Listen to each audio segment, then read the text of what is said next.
Sallallahu ala Muhammad, Sallallahu alaihi wasallam, Sallallahu ala Muhammad, Sallallahu alaihi wasallam. Halo Mas Pram. Oke, baik.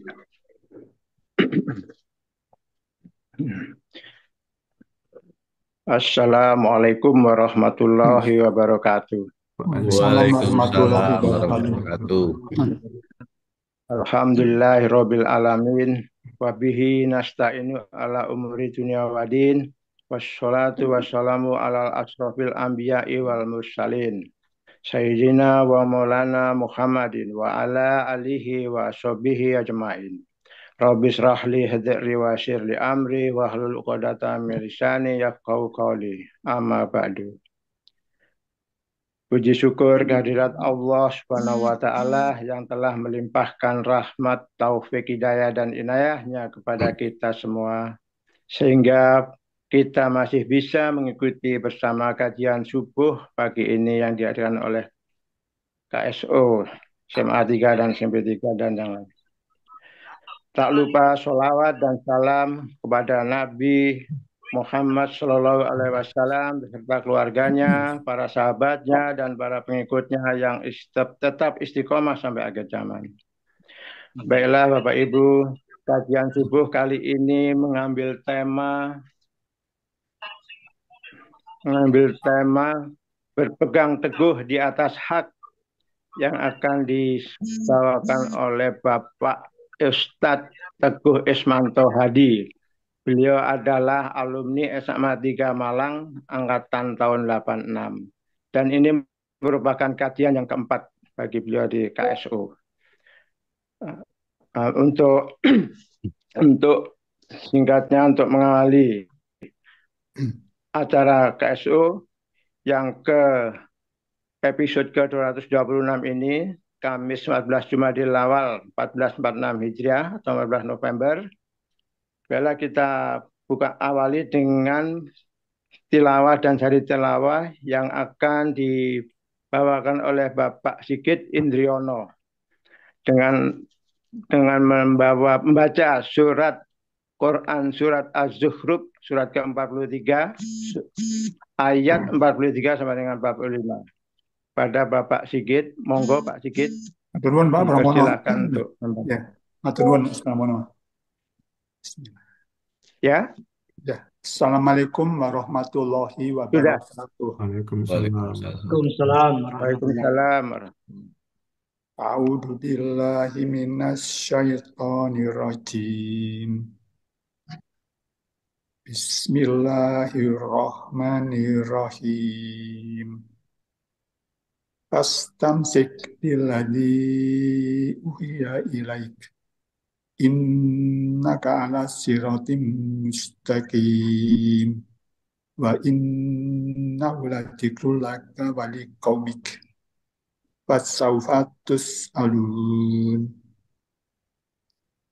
Was'al man arsalna min qablika mir rusulina aj'alna min duni rahmani aliyatan yu'badun. Shadaqallahul azim.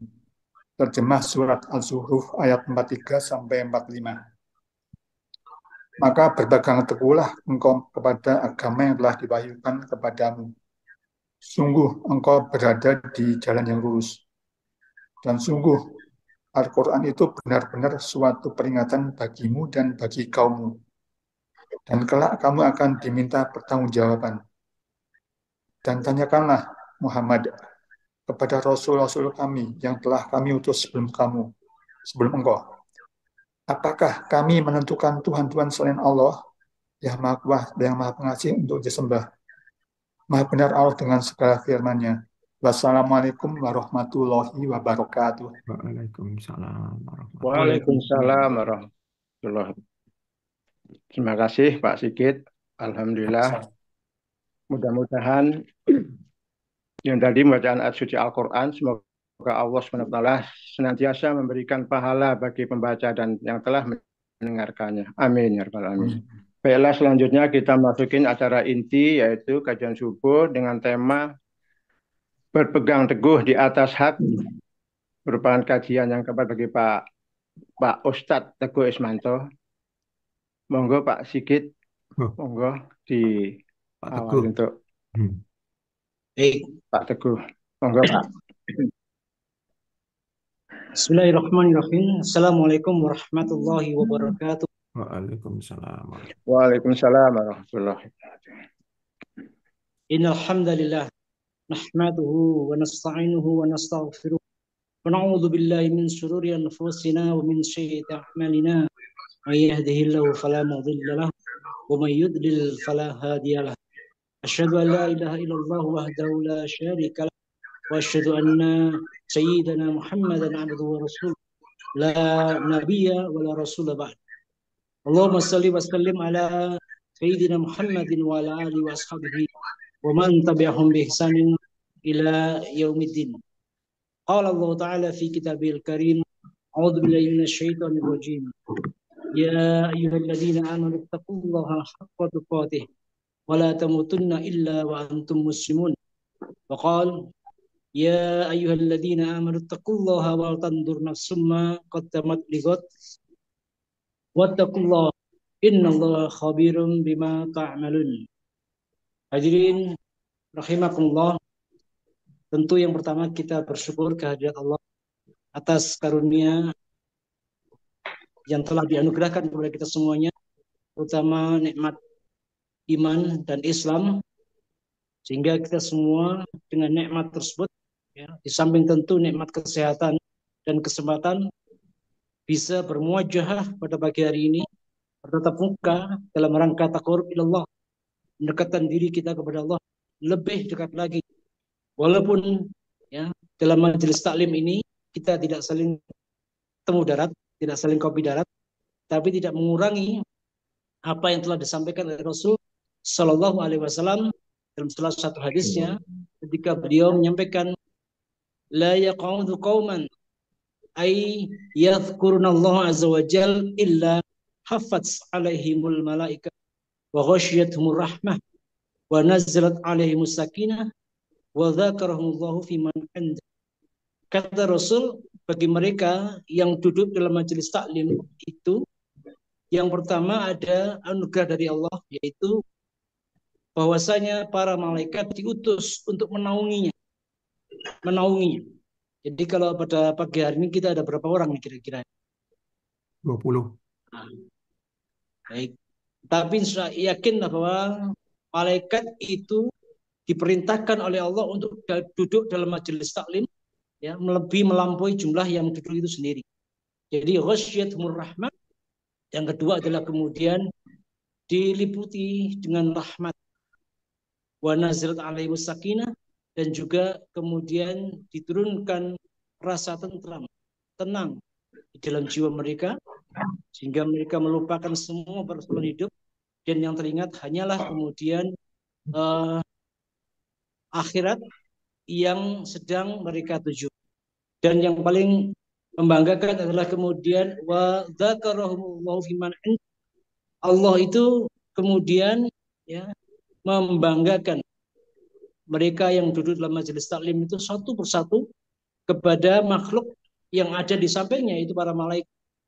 Karena dahulu ketika Allah menciptakan malaikat dan menciptakan Nabi Adam, para malaikat kemudian komplain kepada Allah, untuk apa ya Allah engkau ciptakan ya manusia yang hanya membuat kerusakan saja. Dan sekarang Allah mengatakan, kamu lihat itu manusia saat ini sedang duduk dalam rangka untuk zikrullah, mengingatku, maka kita pun dibangga-banggakan. Hadirin rahimakumullah, tak lupa salawat dan salam senantiasa tercurahkan di baginda Rasulullah Sallallahu Alaihi Wasallam serta keluarga, para sahabat dan seluruh umat Islam yang setia ittiba di jalan beliau hingga nanti yaumul akhir. Mengenai bab tentang berpegang teguh di jalan di atas hak itu adalah sebuah perintah yang banyak bertebaran di dalam Al-Quran ketika Allah sendiri memerintahkan kepada kita untuk senantiasa berpegang teguh di atas hak. Al-haq sendiri, kalau kita mengetahui ada beberapa di Al-Quran yang bermakna al-haq itu adalah Al-Quran itu sendiri. Dalam makna yang lain, al-haq itu bermakna adalah risalah yang dibawa oleh Rasul Shallallahu Alaihi Wasallam. Sedangkan makna secara lughawi al-haq bermakna kebenaran. Dan kita tentu sangat menginginkan bahwa diri kita termasuk orang-orang yang senantiasa berpegang teguh di atas hak.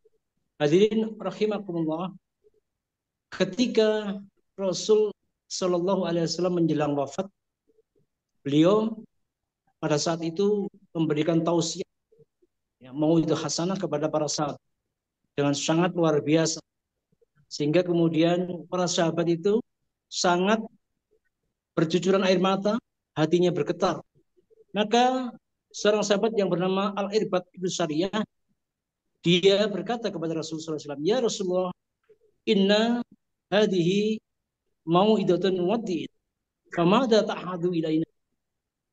Wahai Rasulullah, sesungguhnya kami melihat mau'idah ini, tausiah ini yang kau berikan adalah tausiah perpisahan.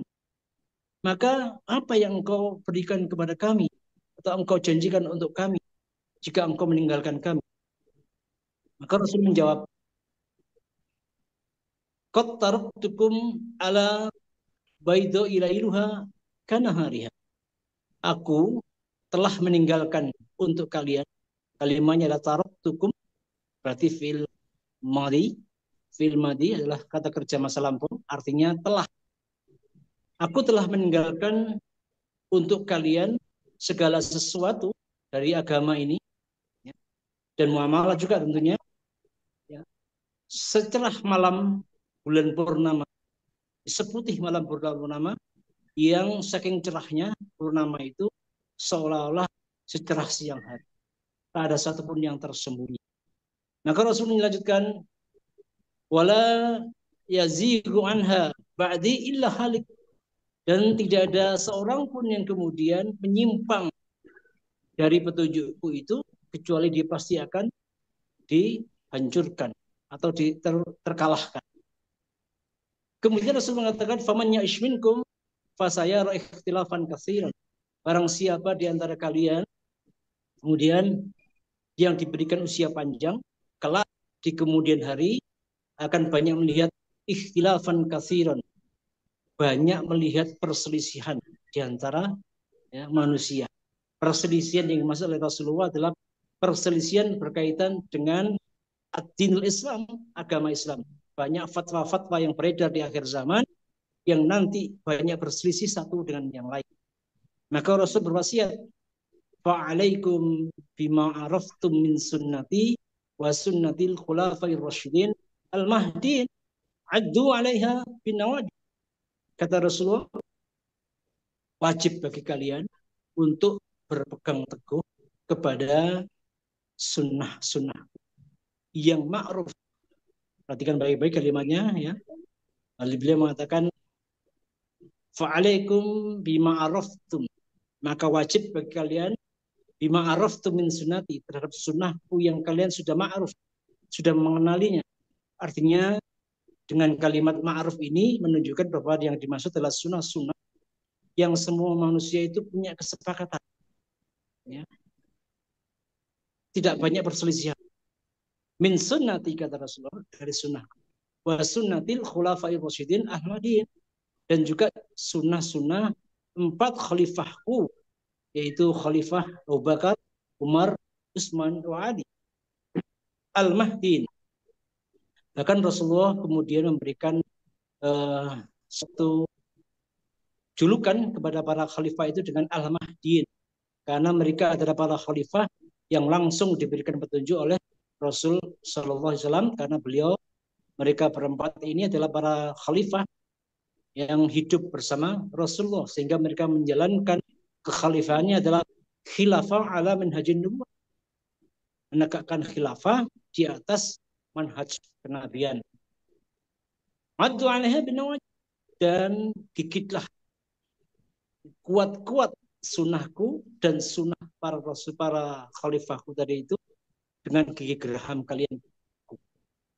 Artinya dari sini kita mengetahui bahwa apa yang disampaikan oleh Rasulullah menjelang akhir hidupnya itu tentu menjadi suatu kabar gembira bagi kita semuanya ketika kita sebagai umat Rasul yang terhidup di akhir zaman. Insya Allah kita hidup pada periode dari apa yang 5 periode yang telah dinubuahkan oleh Rasul SAW, bahwa pada saat inilah banyak perselisihan di antara para ulama, sehingga banyak di antara kita kemudian bingung menentukan kita ini sebenarnya mau berpegang kepada fatwa yang seperti apa, kan begitu. Maka kita diminta untuk berpegang teguh kepada apa atau fatwa dari para ulama yang berkesesuaian dengan apa yang telah diberikan, dicontohkan oleh Rasul Shallallahu Alaihi Wasallam dari sunnah-sunnahnya, atau jika tidak menemukan maka apa yang telah disunah-sunahkan oleh 4 khalifah al-Mahdiyin, yaitu Abu Bakar, Umar, Utsman, dan Ali. Kita mengetahui masing-masing khalifah pada zamannya memiliki sunnah. Contoh ya, sunnahnya ketika Utsman bin Affan itu menyusun kita, kemudian menyusun sedemikian rupa, dan sampai hari ini disebut dengan Mushaf Utsmani. Al-Quran yang ada di tangan kita ini susunannya itu adalah susunan yang disusun oleh Utsman bin Affan. Ini adalah sunnah dari beliau, dan tentu kita pun boleh mengikuti, karena di zaman Rasulullah susunan itu belum ada perintahnya. Itu adalah salah satu bentuk sunnah para khulafaur rasyidin. Ada juga sunnah-sunnah yang lain. Sunnah misalnya, sunnah 2 kali azan di dalam sholat Jumat. Sunnah siapakah itu? Itu adalah sunnah dari Utsman bin Affan juga. Sunnah sholat tarawih 23 rakaat. Sunnah siapakah itu? Itu adalah sunnahnya Umar bin Khattab dan seterusnya. Demikian adalah sunnah-sunnah yang boleh kita ikuti sebagaimana perintah Rasul Shallallahu Alaihi Wasallam. Kemudian dalam hadis yang lain, Rasulullah itu memberikan suatu gambaran yang tegas mengenai kondisi akhir zaman. Bagaimana kemudian Rasulullah SAW, ya, beliau memberikan kalimatnya kepada para sahabat dengan kalimat yang luar biasa, singkat tapi penuh dengan makna. Rasul bersabda, "Taraktu fikum amrain, lan tadillu ma tamassaktum bihi, kitab Allah wa sunnah Rasulillah." Kata Rasul, telah aku tinggalkan. Kalimatnya kembali menggunakan fi'il madhi, artinya sudah dilakukan oleh Rasul. Telah aku tinggalkan kepada kalian 2 perkara. Lan tadillu ma tamassaktum bihi. Kalian tidak akan tersesat selama kalian berpegang teguh kepada keduanya. Apa itu keduanya? Rasul mengatakan kitab Allah wa sunnah Rasulillah. Wajib bagi kita agar tidak sesat dalam kehidupan ini dan tidak tersesat, maka berpegang teguh kepada kitab Allah atau Al-Quran dan sunnah Rasul Shallallahu Alaihi Wasallam. Diperkuat pula oleh salah satu hadis Rasul Sallallahu Alaihi Wasallam yang beliau menyampaikan, ya, Innal Islam bada ghoriban fasayaudu ghorib. Sesungguhnya Islam ini awalnya dianggap oleh manusia sebagai sesuatu yang asing. Ghoriban itu asing dan aneh. Fasayaudu ghoriban. Maka kelak di kemudian hari ketika Islam telah menjadi mayoritas di dunia, kembali orang-orang yang menegakkan Islam dianggap asing dan aneh. Kemudian Rasul melanjutkan, fatuba lil ghuraba, maka berbahagialah bagi orang-orang yang dianggap asing, dianggap aneh oleh manusia pada saat itu. Bertanya para sahabat, ya Rasulullah, wa mal ghuraba? wahai Rasulullah, wa manil ghuraba? Siapakah yang disebut dengan al-ghuraba itu? Maka Rasul mengatakan, alladzina yuslihuna 'inda fasadin nas, atau alladzina yuslihuna idza fasadan nas. Yaitu al-ghuraba di akhir zaman adalah orang-orang yang senantiasa melakukan yuslihuna, perbaikan dalam diri mereka maupun dalam lingkungan mereka. Apa yang diperbaiki adalah agamanya tentunya. Mereka senantiasa melakukan perbaikan dalam dirinya, warganya maupun lingkungannya, untuk senantiasa melakukan perbaikan dalam agama ini. Idza fasadan nas, sementara orang-orang lain, manusia yang lain membuat kerusakan terhadap diri dan agama, maka mereka seperti inilah disebut ghuraba. Hadirin rahimakumullah. Sebagai contoh nih, hari ini kita melaksanakan kajian subuh online. Berapa sih jumlah para alumni SMA 3 yang muslim yang ada, yang kita kenal? Kita ambil contoh. Atau SMP 3 yang muslim yang ada, yang kita kenal, yang mengikuti kajian, dibandingkan dengan mereka yang tidak mau mengikuti kajian. Misalnya contoh. Itu contoh. Atau yang lain. Contohnya, berapa sih manusia yang kemudian mau menjalankan apa-apa yang telah disunahkan oleh Rasul sallallahu alaihi wasallam, ya, yang saat ini begitu sulit untuk melaksanakannya, dibandingkan dengan mereka yang kemudian justru mengambil sunnah-sunnah selain Rasul sallallahu alaihi wasallam.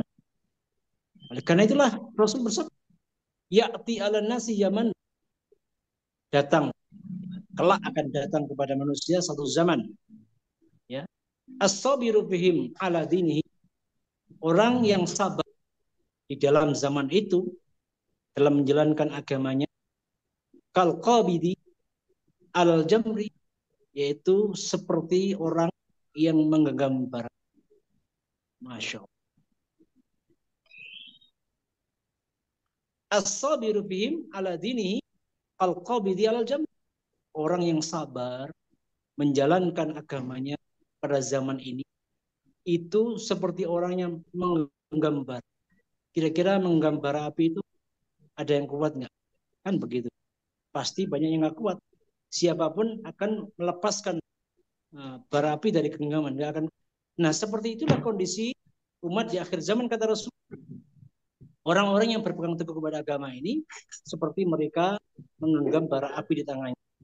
Kuat, ya, dan tidak melepaskannya kecuali ke atas kehendak. Dalam hal yang lain pula Rasul bersabda, ya, la yazalu min ummatun qa'imatun bi amrin, akan senantiasa ada dalam umatku ini, ya, umat yang senantiasa berada di atas perintah Allah. La yadurruhu man khalafahum wala man khadalahum, tidaklah membahayakan bagi mereka orang-orang yang menyelisihinya atau orang-orang yang kemudian khadalah, mengacuhkan mereka, meninggalkan mereka. Mereka tidak peduli dengan itu semuanya. Ya. Mereka senantiasa berada di atas amrullah, di atas perintah Allah. Tetap akan ada seperti itu. La yadurruhum man khalafahum wala man khadalahum wa hum ala dzalik. Sedangkan mereka senantiasa berada dalam kondisi berpegang teguh kepada hatta ya'ti amrullah wa hum ala dzalik. Datang keputusan Allah, mereka tetap mengambil, berpegang kepada ad-dinul Islam sesuai dengan apa yang telah diajarkan oleh Rasulullah dan para sahabat. Itulah makna berpegang teguh di atas hak. Karena sesungguhnya pada hari ini kalimat berpegang teguh di atas hak itu telah menjadi sesuatu yang disalah maknakan, disalah artikan oleh sebagian umat. Karena masing-masing umat, masing-masing firqah di dalam Islam itu mengatakan mereka lah yang berpegang teguh di atas, sementara kelompok lain itu sudah melenceng dari jalur al-haq, semuanya mengatakan bahwa kami adalah kelompok yang berada di jalan sunnah. Dan pasti kalau kami yang di jalan sunnah, yang lain pasti di jalan batil, ya, atau di jalan bid'ah dan seterusnya. Padahal klaim seperti inilah yang kemudian disebut oleh Rasul SAW sebagai klaim yang tidak dimasukkan ke dalam golongan Islam. Rasul sendiri bersabda dalam salah satu hadisnya, laisa min man ta'a ila asobi, bukanlah termasuk golongan kami, kata Rasulullah ini, orang-orang yang suka menyeru kepada asobiyah, fanatisme golongan. Walaisa minna man qattala ala asobiyah, dan bukanlah golongan kami pula orang yang suka bertengkar, berperang atas nama fanatisme golongan. Walaisa minna man mata ala asobiyah, dan juga bukan termasuk golongan kami yang kemudian dia mati dalam kondisi taklid buta fanatisme golongan. Naudzubillahi min dzalik. Dan itu terjadi pada zaman kita, pada hari ini, ya, sehingga kemudian banyak di antara manusia telah salah mengartikan mengenai berpegang teguh kepada hak, ya, karena masing-masing kelompok merasa berdiri di atas hak, dan memang kita mengatakan hanya mereka yang berada di jalan. Sehingga beberapa waktu yang lalu kami sempat mendapatkan sanggahan dari beberapa orang yang mengatakan bahwa ahlul haq tidak boleh diam terhadap hal-hal seperti ini. Maka kami sampaikan, siapa ahlul haq? Jika yang engkau maksud ahlul haq itu adalah orang-orang atau kelompok kamu, bagaimana dengan kelompok lain? Mereka juga mengatakan ahlul haq tidak boleh diam. Kelompok lain merasa bahwa mereka lah yang ahlul haq. Demikian juga kelompok ketiga. Kelompok ketiga juga mengatakan kamilah ahlul haq. Maka siapa yang engkau maksud ahlul haq dalam? Maka dia pun menyampaikan ahlul haq adalah kelompoknya. Dan ini adalah sesuatu yang justru menjadi hal yang ditakutkan oleh Rasul SAW dan juga oleh Allah telah diperingatkan di dalam surat Ar-Rum. Kalau ada yang bawa Al-Quran silakan dibuka. Surat Ar-Rum, surat ke-30. Itu. Surat Ar-Rum, surat ke-30, ayat ke-31 dan 32. Itu Allah dengan tegas telah menyebutkan. Kami sendiri menyampaikan ketika membawakan bab ini dengan mengatakan kepada jamaah sebagai kalimat menjadi musyrik tanpa sadar. Ketika Allah berfirman dalam surat Ar-Rum ayat 31, itu di akhir ayat beliau Allah berfirman, wala takunu minal musyrikin. Janganlah kalian menjadi golongan orang yang musyrik. Musyrik berarti menyekutukan Allah. Wala takunu minal musyrikin. Ini adalah larangan kepada umat Islam, kepada kaum mukmin. Wala takunu minal musyrikin. Siapa minal musyrik yang dimaksud oleh Allah dalam ayat ini? Ayat 32-nya Allah menjelaskan minal ladzina farraqu dinahum, yaitu orang-orang yang memecah belah agamanya. Ya. Minal ladzina farraqu dinahum wa kanu sya'an, ke dalam beberapa golongan. Kullu hizbin bima ladaihim farihun. Masing-masing golongan merasa bangga terhadap apa yang ada di golongannya.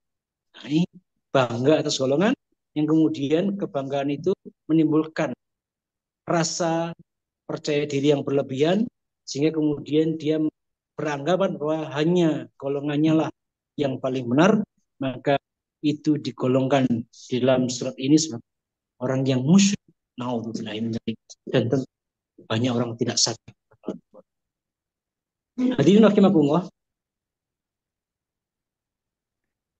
di dalam surat Al-Quran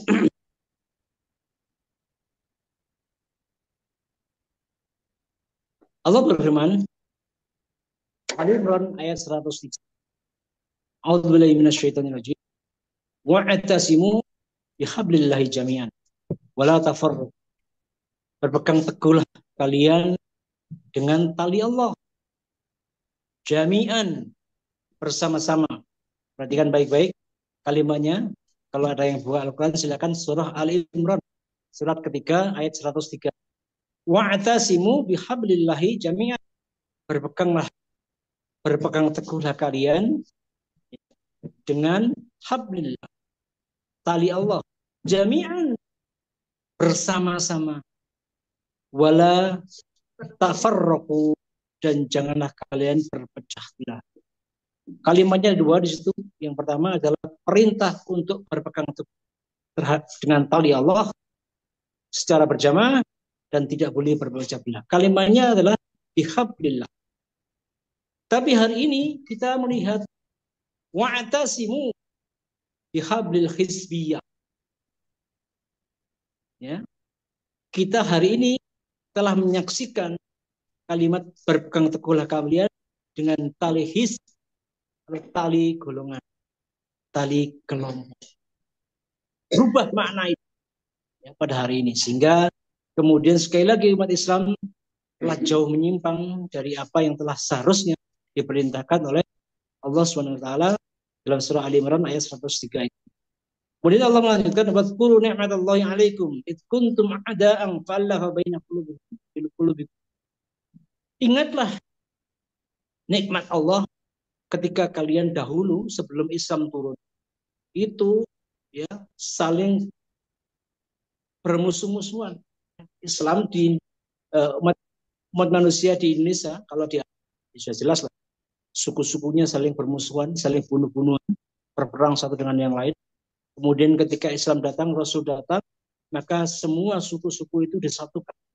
Yang tadinya saling bermusuhan kemudian menjadi al-ukhwah al-islamiyah, menjadi bersaudara dalam Islam. Ya. Di Indonesia juga demikian. Dulu berbagai macam suku di Indonesia yang saling bermusuhan, bangga dengan kesukuannya.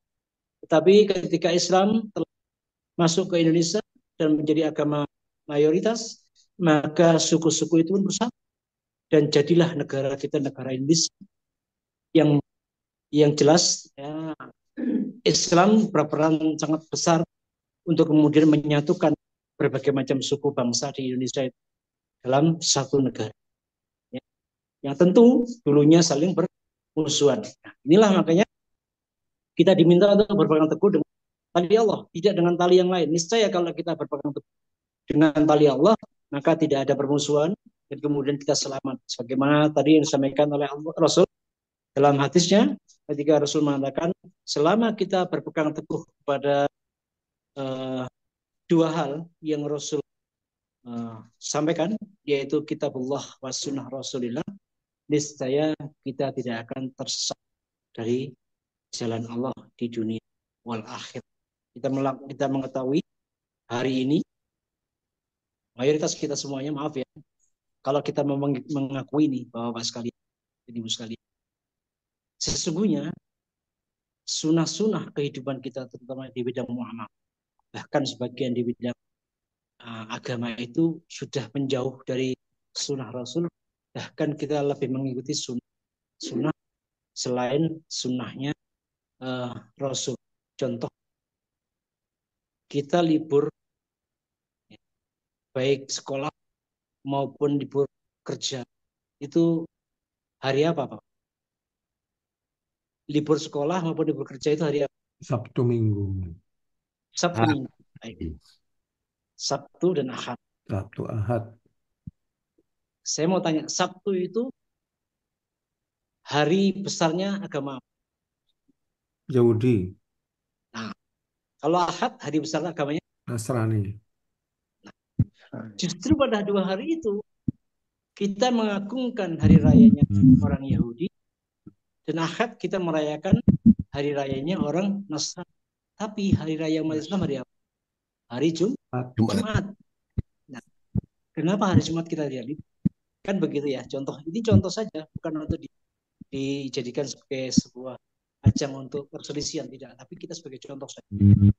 Bahwa ternyata kita lebih mengikuti sunnah-sunnah orang lain. Dan ini sesuai dengan apa yang telah disampaikan Allah. Bahwa Allah berfirman, walan tardu ankal yahudu walan nasar hatta tattabi'a millatahum. Kalimatnya adalah walan tardu. Lan tardu. Kalimat lan bukan lam. Lam nun bukan lam mim. Itu maknanya adalah tidak akan pernah tardu meridoimu. Ankal yahudu, orang Yahudi walan nasar dan juga Nasrani hatta sampai kemudian tattabi'a millatahum, kalian mengikuti millat agama mereka. Kalimatnya bukan hatta tadkhul ya millatahum, sampai kalian masuk agama mereka, tidak begitu. Jadi Allah sudah tahu bahwa umat Islam ini kokoh dalam akidah. Tidak mungkin diselewengkan, tidak mungkin diseru untuk mengikuti agama mereka. Sehingga Yahudi dan Nasrani itu membuat suatu strategi bagaimana caranya kemudian kita tidak perlu mengkafirkan atau memurtadkan orang Islam. Tidak perlu menyuruh orang Islam masuk agama kita. Karena mereka tidak mungkin mau masuk agama Nasrani maupun Yahudi. Tapi cukup bagaimana caranya agar umat Islam itu mengikuti kebiasaan mereka. Dan itu telah berhasil dari semua segi.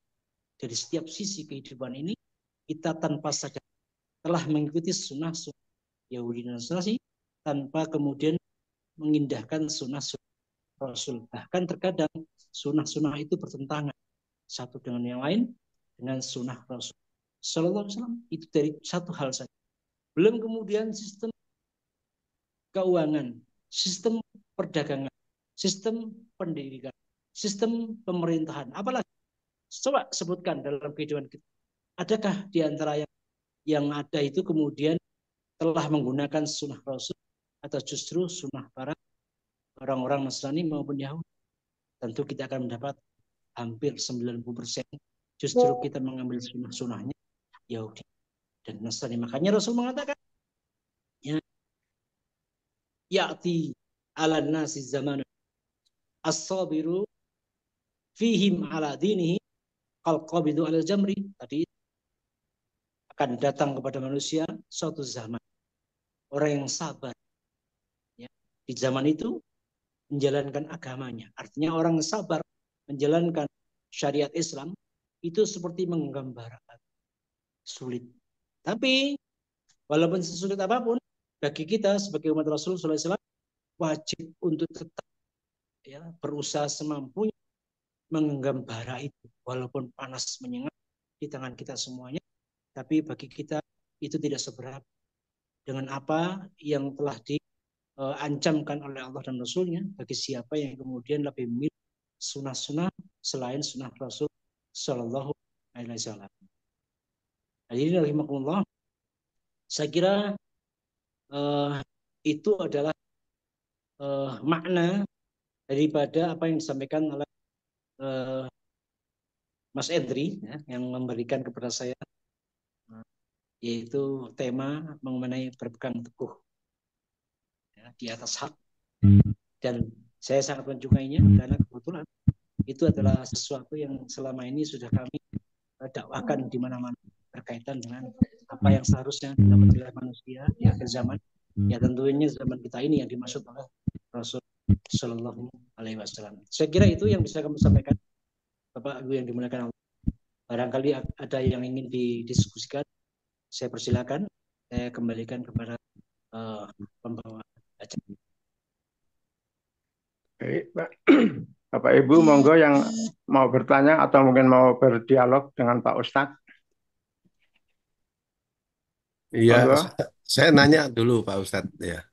Oke, Ya, kita kan negara Indonesia kan banyak mayoritas kan Muslim. Kenapa kita nggak diikutkan sunnah Rasulullah pada hari Jumat dianggap hari libur besar lah katakan, nggak ikuti hari Ahad.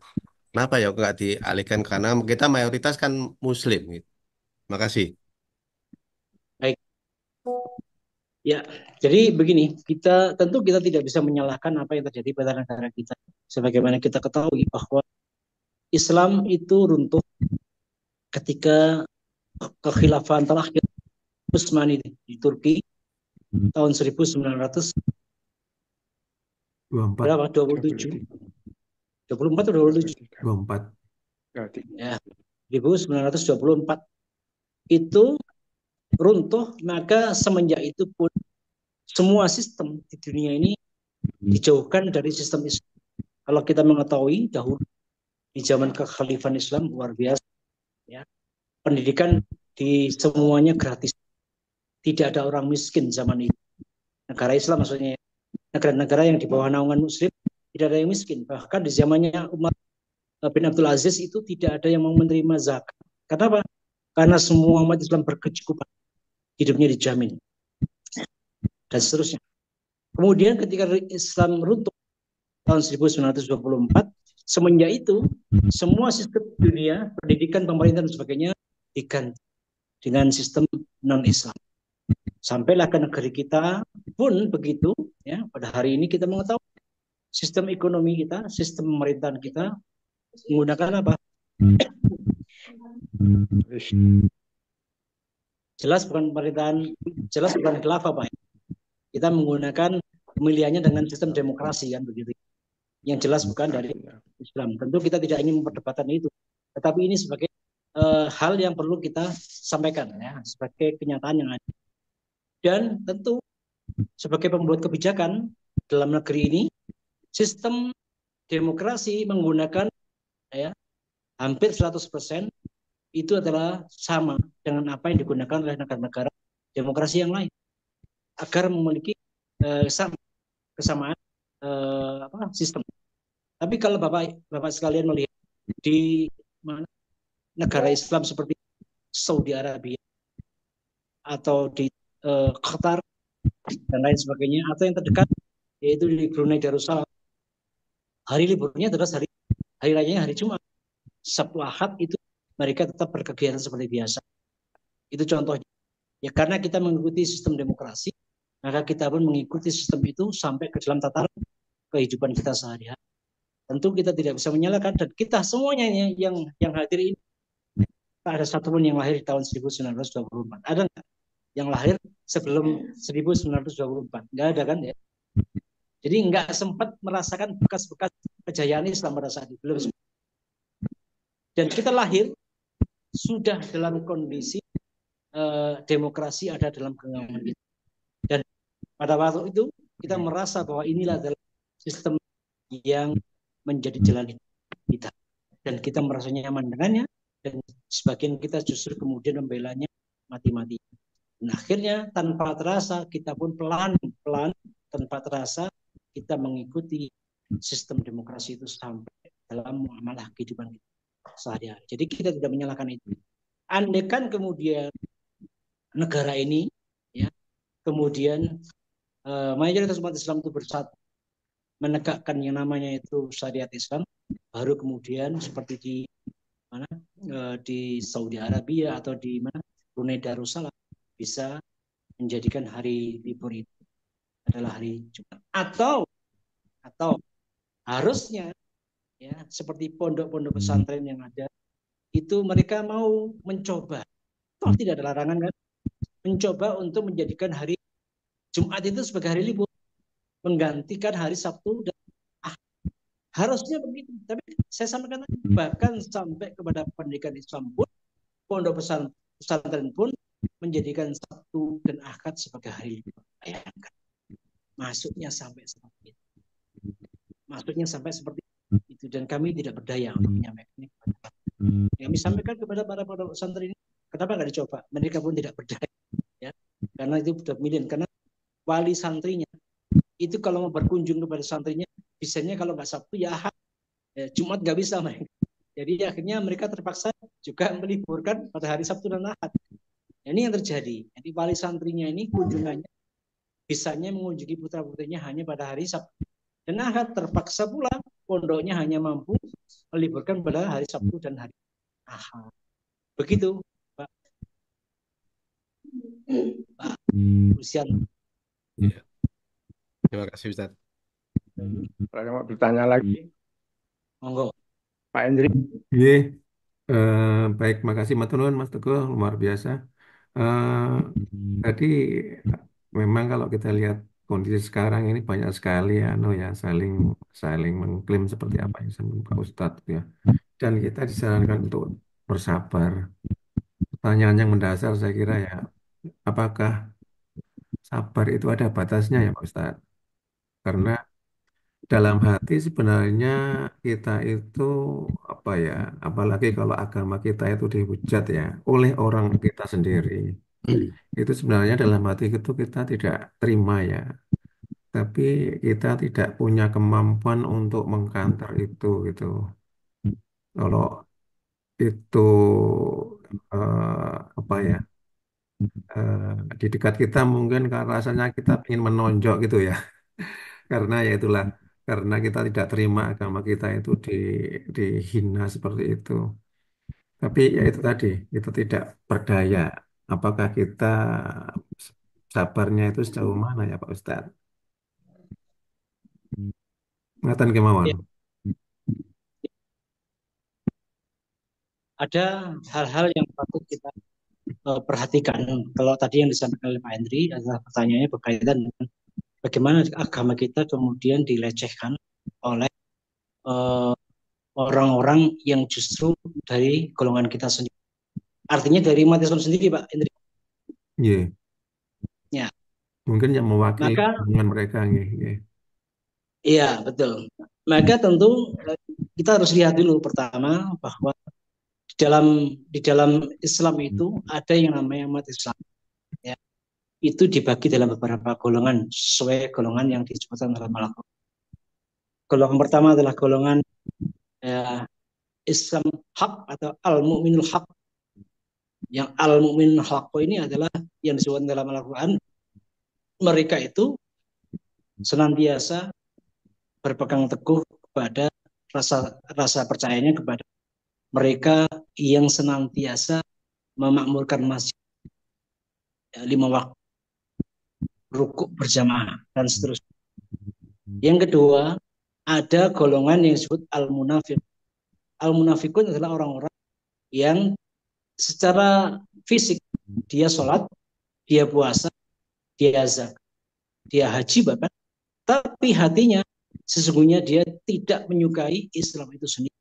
Sehingga kemudian mereka itu ya justru ketika Islam ini dipersekusi oleh orang lain, oleh non-muslim misalnya, maka orang-orang seperti ini membela. Kita coba buka surat, kalau ada Al-Quran ya silakan dibuka. Surah Al-Ma'idah Nggih, ayat ayat 52 ya. nggih.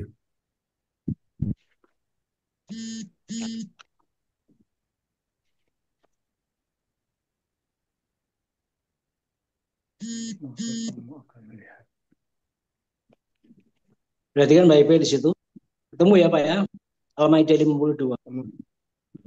Ya, sebelum 52 di 51 itu ada kalimat yang mengatakan ya ayyuhalladzina amanu la tattakhidul yahuda wan nasara auliya. Wahai orang-orang beriman, ya, janganlah kalian menjadikan orang Yahudi dan Nasrani aulia, pemimpin-pemimpin. Kalau dalam terjemahan depak apa Pak di situ? Aulia itu apa di situ? Terjemahan Aulia, sebentar. Pemimpin. teman pemimpin ya. Iya. Yang lain? Ada yang teman setia, Ustadz. Nah, karena di versi cetakan terbaru pemimpin itu diganti dengan teman setia. Apa nanti kita lihat.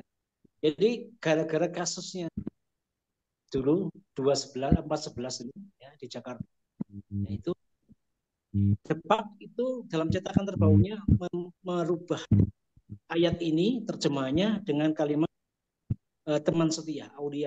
Padahal ayat itu tidak mengatakan begitu. Wahai orang-orang beriman, janganlah kalian menjadikan Yahudi dan Nasrani sebagai pemimpin. Ba'duhum aulia ba'd. Sebagian dari mereka dan terhadap sebagian lainnya adalah sebagai apa? Teman atau saling menolong saling tolong menolong antara Yahudi Nasrani itu. Kemudian wa may yatawallahum minkum fa innahu minhum. Barang siapa di antara umat Islam, di antara kalian orang beriman yang berwala, yang justru mendekatkan diri kepada mereka, sesungguhnya kalian termasuk mereka. A'udzubillahi minadzalik. Kemudian di ayat berikutnya Allah katakan fataral ladzina fi qulubihim 52. Fataral ladzina fi qulubihim maradun yusari'una fihim. Orang-orang yang dalam hatinya ada penyakit, engkau saksikan mereka lebih suka untuk mendekat kepada orang-orang Yahudi dan Nasrani. Yaqulun, mereka berkata, nakhsha an tusibana dairon. Kami takut saudara-saudaraku yang Yahudi dan Nasrani, kata mereka, ya, orang munafik ini. Jika kalian tidak memimpin kami akan dapat bencana. Itu alasan mereka. Sehingga muncullah ya orang-orang munafikun itu orang-orang yang suka ya menjual diri kepada kaum Yahudi Nasrani. Mereka justru menjelek-jelekkan Islam dari dalam dengan berbagai macam teknik. Kita sudah lihat munculnya mereka itu luar biasa ya. Ada yang mengatakan agama Islam itu tidak ada syarat sholat 5 waktu. Al-Quran tidak mengatakan. Ya kan? Ada kan seperti macam-macam itu ya, dan terus-menerus dihembuskan. Dan kita sebagai umat Islam kayak nggak punya kemampuan untuk melakukannya. Untuk bagaimana cara meredam itu semua? Kenapa? Sekali lagi karena ini adalah negara demokrasi. Setiap orang punya kebebasan untuk menyatakan pendapat. Tetapi walaupun begitu, setiap orang pun ada sebagian yang tidak punya kemampuan untuk menyatakan pendapat. Karena begitu menyatakan pendapat, dia akan diberangus. Sebagian ada yang bebas selama dia tidak menyelisihi kepada penguasa, maka bebas menyatakan pendapat. Jadi memang ada Pak Hendri, dan itu kelak ya, kalau kemudian negara ini telah kembali menegakkan syariat Islam, tidak akan ada yang berani lagi menghina Islam sebagaimana yang terjadi di Pakistan. Ya, dulu Pakistan itu seperti Indonesia, banyak sekali orang-orang yang munafik yang justru menggerogoti Islam dari dalam. Tapi kemudian hari ini mereka telah tidak berani lagi semenjak Islam ditegakkan dengan begitu Pak Henry. Iya, matur nuwun. Sami-sami. Mungkin ada yang bertanya lagi, waktunya masih cukup banyak. Ada yang mau bertanya lagi? Monggo, Mbak Vina mungkin.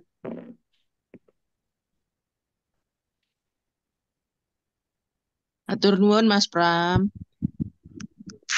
Assalamualaikum warahmatullahi wabarakatuh. Ustadz, Waalaikumsalam. teman-teman semua sehat. Mungkin pertanyaan yang menggelitik hati saya adalah dulu kita Nyun Sewu ya Pak Ustadz, ini kembali ke UUD 45 Nyun Sewu. Dulu UUD 45 itu kan yang asli, murni dan konsekuen seperti itu. Presiden itu diangkat selama 5 tahun dan kemudian dapat dipilih kembali. Dapat dipilih kembali ini kan kemudian tidak ada periode yang membatasinya. Jadi 5 tahun selesai, 5 tahun, 5 tahun, 5 tahun terus gitu. Dan kemudian ada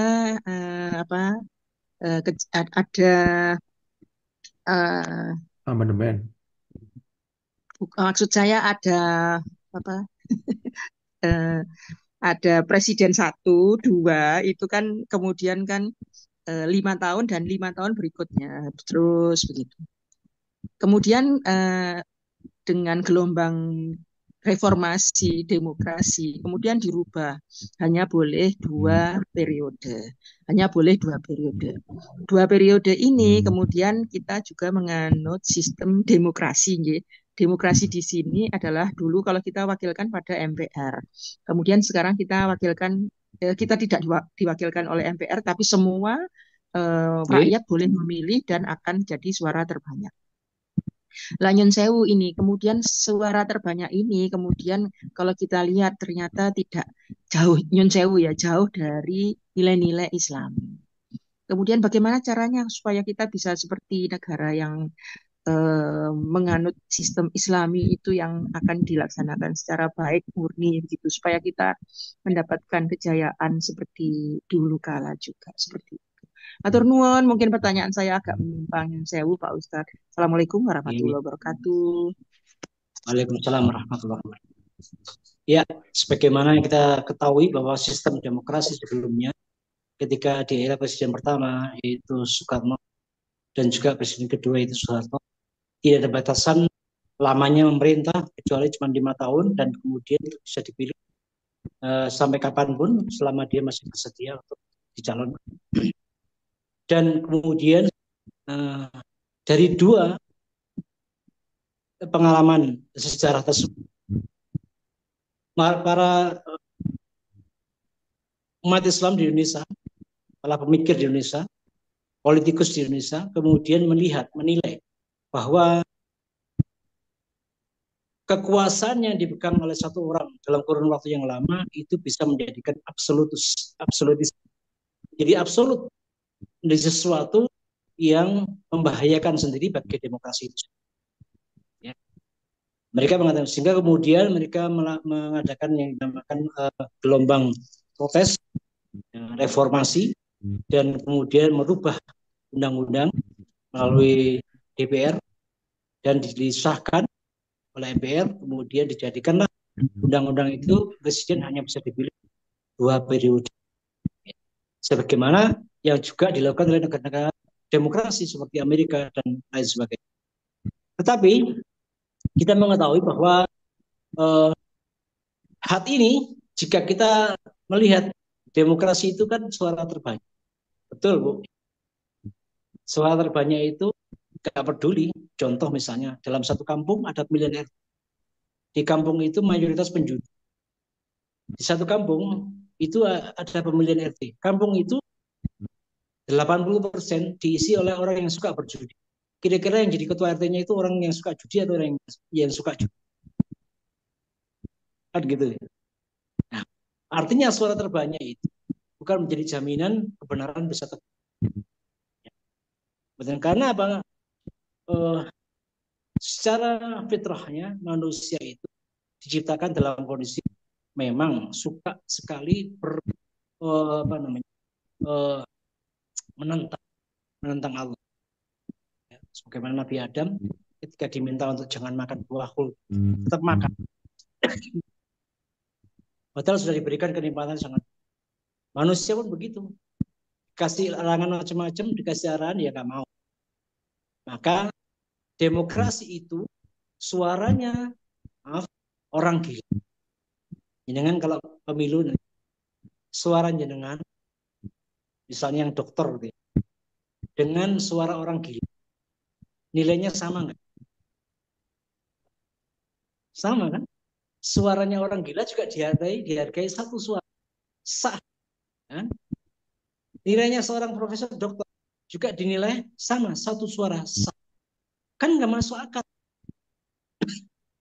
Ya, secara logika nggak masuk akal. Bagaimana mungkin orang gila bisa mengalahkan suaranya seorang yang berpendidikan? Nah, itulah demokrasi yang kalau tidak dipegang oleh orang-orang yang memiliki capability dalam kehidupan pendidikan dan peradaban pasti akan rumit. Menurut saya pribadi, ya ini bagian dari sunnatullah dan sunnah Rasul Sallallahu Alaihi Wasallam. Saya ketika hidup di tahun sekarang ini, terutama di era demokrasi, pertama bersyukur sekaligus sedih. Bersyukurnya kenapa? Bersyukurnya ternyata nubuah yang telah disampaikan oleh Rasul itu benar. Artinya apa yang telah diprediksi oleh Rasul SAW itu benar terjadi. Tapi sedihnya apa? Sayangnya terjadinya di zaman saya. Sayangnya itu terjadi di zaman saya. Kan begitu. Artinya apa yang telah dinubuatkan oleh Rasul terjadi. Rasul mengatakan ketika 4 periode pertama adalah periode nubuah kenabian ketika Nabi masih hidup. Kemudian yang kedua periode khilafah ala manhajin nubuah. kekhilafan yang 4 yaitu Abu Bakar, Umar, Utsman dan Ali. Kemudian keempat ya setelah Ali bin Abi Thalib itu wafat, maka khalifah jatuh ke tangan Muawiyah. Rasul mengatakan zaman itu bukan zaman khilafah, melainkan adalah mulkan. Mulkan artinya kerajaan. Kenapa? Sistemnya diturunkan kepada anak keturunannya. Tapi namanya mulkan adl. Kemudian setelah itu mulkan Jabrian. Setelah mulkan adl itu runtuh, yaitu era khilafah Utsmani 1924. Maka terjadilah periode keempat, mulkan Jabrian. Cirinya apa? Sistem pemerintahan dunia bukan Islam, sistem keuangan ekonomi dunia bukan berasaskan Islam, sistem perpolitikan dunia tidak lagi berasaskan Islam, sistem muamalah bahkan bukan lagi berasaskan Islam.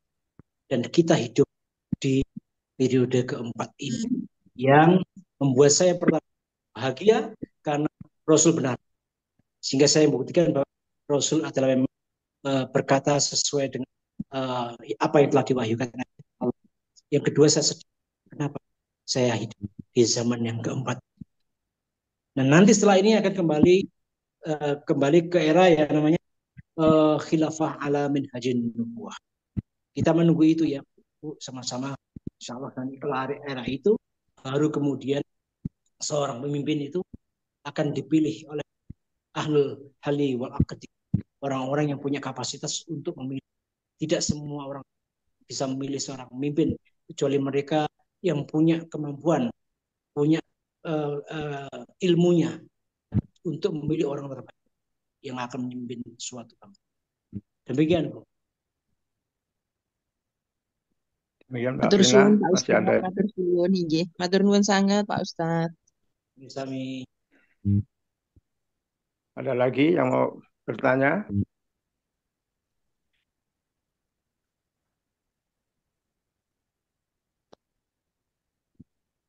Pak Hendri, masih ada lagi? Kalau nggak ada ditutup aja Mas Bram. Ya, baik. Sebelum acara tutup, kami sampaikan bahwa untuk kajian subuh untuk pekan depan 21 Jumadil Awal atau 21 November, takwa yang terlupakan yang akan disampaikan oleh Bapak Dr. Muhammad Fateh dari dosen UIN Kiai Abdurrahman Wahid Pekalongan. Baiklah, sebelum acara ditutup, kami mohon kepada Pak Ustadz untuk membacakan doa. Pak Ustadz. Baik, mari kita berdoa bersama-sama. A'udzubillahi minasyaitonirrajim. Bismillahirrahmanirrahim. Allahumma shalli wa sallim ala sayyidina Muhammad wa ala alihi washabihi ajmain. Allahumma ighfir lil muslimina wal muslimat wal mu'minina wal mu'minat al ahya'i minhum wal amwat innaka sami'un qaribun mujibud da'wah wa ya qadiyal hajat. Allahumma ighfir lil muslimina wal muslimat wal mu'minina wal mu'minat wa alif baina qulubihim wa aslih data bainihim wansurhum ala aduwika wa aduwihim. Allahumma ya muqallibal qulub tsabbit qulubana ala din tsabbit qulubana ala ta'at. Rabbana zalamna anfusana wa illam taghfir lana wa tarhamna lanakunanna minal khasirin.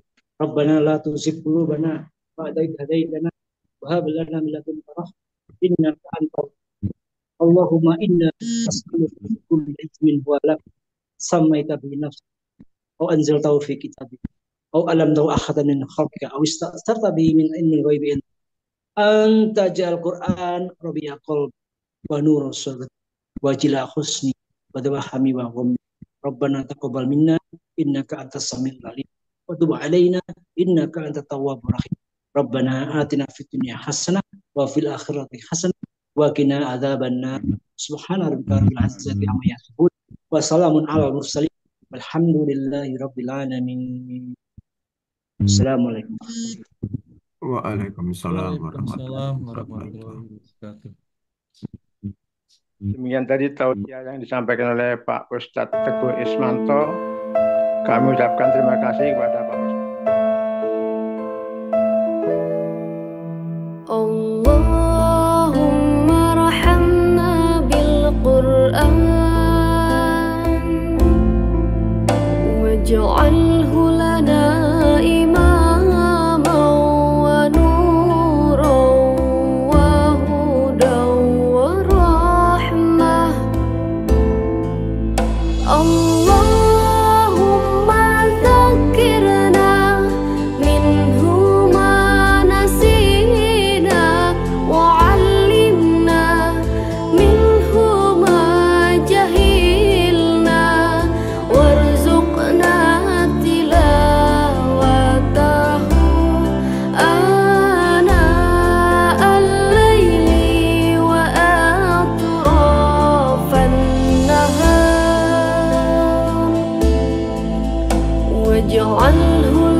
واجعله لنا إماما